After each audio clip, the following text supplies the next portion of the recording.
थोड़े से सिस्टम को आप तेज नहीं कर सकते? अगर आपको लगता है कि सिस्टम की फीताशाही की वजह से ये रुक रहा है, कागज नहीं होने की वजह से ये रुक रहा है, सर थोड़ा तेज कर लेते चीजों को। रोहित जी आपने जवाब, अगर आप आधी रात को उनकी चिट्ठी का जवाब दे रहे हैं, वो आधी रात को आपकी चिट्ठी का जवाब दे रही है, सर थोड़ा बस चलवाने में धक्का लगा देते सर। तो सिस्टम तेज ही है ना, आधी रात तक भी इन्वेस्टिगेशन सर। सिस्टम की तेजी तब पता लगती जब आधी बसें चल जाती कम से कम। रोहित जी चली नहीं संबित जी। रोहित जी आपने सवाल पूछा, बिल्कुल सुना मैंने, मैं 10 सेकंड में जवाब देता हूं क्योंकि बाकियों के पास भी आपको जाना है। आपने कहा उत्तर प्रदेश के सिस्टम को तेज कर दीजिए। रोहित जी आपको याद होगा मैं परसों आपके साथ डिबेट में था, यहीं से बैठ के डिबेट कर रहा था कि किस प्रकार गाजियाबाद के रामलीला मैदान में हजारों की संख्या में श्रमिक इकट्ठे हो गए थे 4 घंटे के अंदर। श्वेता जी वहां मौजूद थी, 4 घंटे के अंदर इतने तेज सिस्टम ने अच्छे से मैनेज किया, बसें थी वहां पे, सबको अपने घर पहुंचाया। आज आपने तय किया है सिस्टम कि इन मजदूरों को हमें ऐसे घुमाते ही रहना सड़क पे, मर जाएंगे सड़क पे, साइकिलों पे धक्के खाएं, पैदल इनकी टांगें टूट जाए, इनकी लाशें गिर जाएं, ये ट्रकों के नीचे कुचले जाएं, हम इनको घुमाते रहेंगे ऐसे ही। बिल्कुल ये आपने तय किया? बिल्कुल नहीं, बिल्कुल नहीं तय किया है। आपकी बातों से लग रहा है साफ। कौन वहां 12,000 बसेस चला रहा है? आपको लगता है ये 200 भी नहीं है, 100 बसेस भी जो खड़ी हैं वो भी अनफिट बसेस है, बस वही सब कुछ सॉल्व कर देंगे। मैं कह रहा हूं आप 10 भी चलाते ना सर, नहीं होगा, कागज आप 10 भी चलाते तो बाकी 850 पर आपके सवालों के साथ खड़े हो जाता। लेकिन आपने एक भी बस नहीं चलने दी, आप बैठ गए उसके आगे कुंडली मारकर, क्योंकि आप लोगों ने तय किया कि राजनीतिक नंबर गेम में हमारे नंबर से ज्यादा ना हो जाए इनका नंबर कहीं। कैसे नंबर ज्यादा हो जाएगा? कैसे नंबर? ये नंबर ज्यादा करने के लिए कर रहे हैं क्या? ये ना मतलब आप बता रहे हैं कि ये नंबर ज्यादा करने के लिए कर रहे हैं, आप तो खुद ही मान रहे हैं। आपको यही तो लग रहा है, इसीलिए तो आप रोक रहे हैं। नहीं हमें लगता नहीं, हमें आपको यही तो लग रहा है। मैंने तो नहीं कहा नंबर ज्यादा, इसलिए तो रोक रहे हैं। मैंने इतने देर तक एक्सप्लेनेशन दिया, कहीं भी नहीं कहा कि वो नंबर ज्यादा करने की कोशिश कर रहे हैं। मैंने कहा इनके पास नंबर है तो कम से कम कांग्रेस शासित राज्यों की तो चिंता करे। बांद्रा में क्या हो रहा है? मैं अभी पूछूंगा राजस्थान में क्या हो रहा है? मैं आराधना जी से सवाल पूछूंगा। राज्यों में क्यों नहीं कर रहे हैं? पूछते रहिए ये सवाल कांग्रेस पे, रोज पूछिए, 4 बार पूछिए, 5 बजे भी पूछिए, 6 बजे भी पूछिए, आज तक पे बैठ के। लेकिन इस सवाल का जवाब तो आपको देना पड़ेगा कि आपने बाकी की बसें चलने क्यों नहीं दी। और मैं आपसे एक बात कह रहा हूं संबित जी, थोड़ी देर के लिए भूल जाइए आप राजनीतिक पार्टी के प्रवक्ता हैं, थोड़ी देर के लिए भूल जाइए आप सरकार का पक्ष रख रहे हैं। एक आम आदमी के तौर पर जो सड़क पे धक्के खा रहा है मजदूर, उसको जाके इस बात के लिए कन्विंस कर दीजिए इनका कागज ठीक नहीं था इसलिए हमने तुमको बस में नहीं बैठने दिया। देखिए रोहित जी, मैंने आपको आरंभ में भी कहा और बिल्कुल शांत भाव से कहा कि ये बिल्कुल आप जो कह रहे हैं ऐसा लग रहा है कि मानो हम असंवेदनशील हैं। ऐसा नहीं है।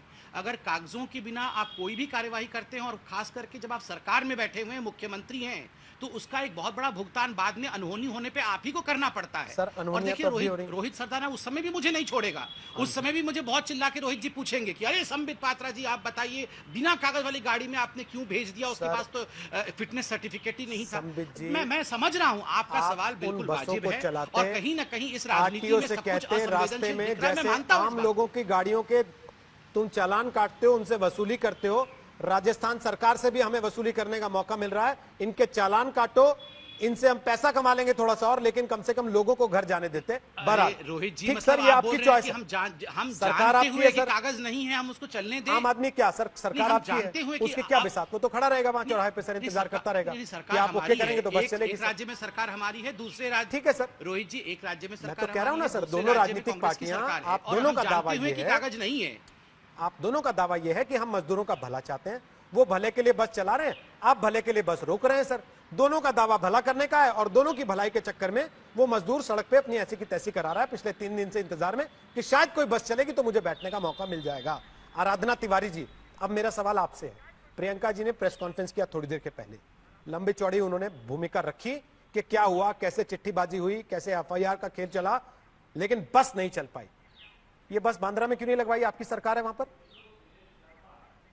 वहां रोज अभी भी देखिए कितनी भीड़ लगी है इस समय, जिस समय हम आपसे बात कर रहे हैं।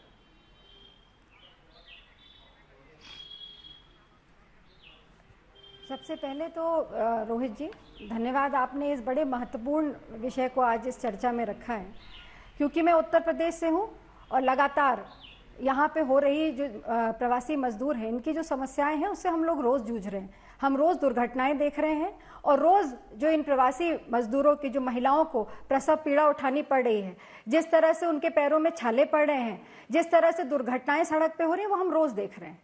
और यही वजह थी कि प्रियंका गांधी जी ने 1000 बसेस उत्तर प्रदेश को की सरकार को सेवा भाव से देने का प्रयास किया था, हमारा ये प्रस्ताव था। मैं आपके सवाल के पहले जो संबित जी ने एक बात कही और आपने उस पर चर्चा की, मैं उसमें भी आपको एक आंकड़ा प्रस्तुत करना चाहती हूँ।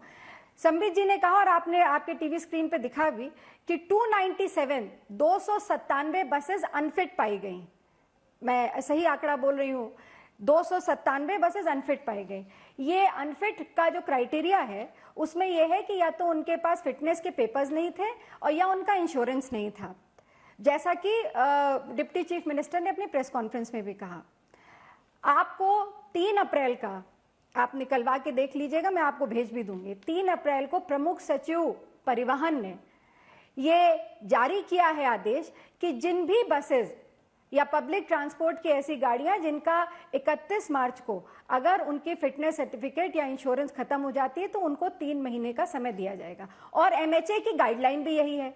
उसी आधार पर कल एक यहाँ पर एक निजी चैनल ने इसको ब्रेक भी किया था कि बहुत सारी उत्तर प्रदेश में जो यूपीएसआरटीसी की बसेस चल रही हैं उसमें बहुत सारी बसेस के कागज पूरे नहीं है, फिटनेस पूरी नहीं है, पर वो चल रही हैं। तो अगर आप उत्तर प्रदेश के लिए ये नियम कानून खुद बना रहे हैं मुख्यमंत्री जी, तो अगर उन्हीं नियम के तहत 297 गाड़ी को भी आप परमिट कर देते, अगर आपकी नीयत साफ होती तो। साफ सीधी सी बात है कि आप उनको करना नहीं चाहते थे।